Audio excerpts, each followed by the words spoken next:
देवाला शरण जाऊन त्याचे अखंड नामस्मरण करत जावं, म्हणजे सर्व काही मिळतं.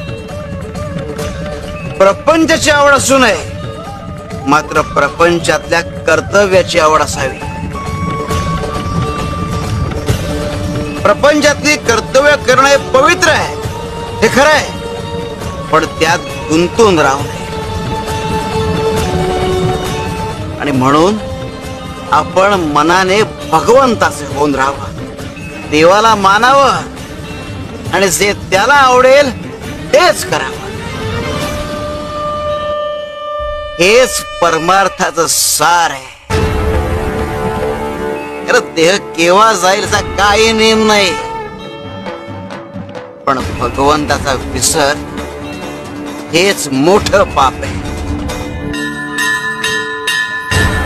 अरे काल झालेला सुधारता येत नाही,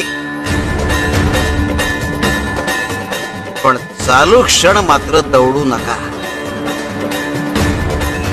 निराश होऊ नका. अरे प्रपंच पुरा होण्याकरता आपण मरेपर्यंत काम करतो. अरे मग भगवंताचे होण्याकरता, भगवंत जोडण्याकरता थोडे कष्ट का करू नयेत?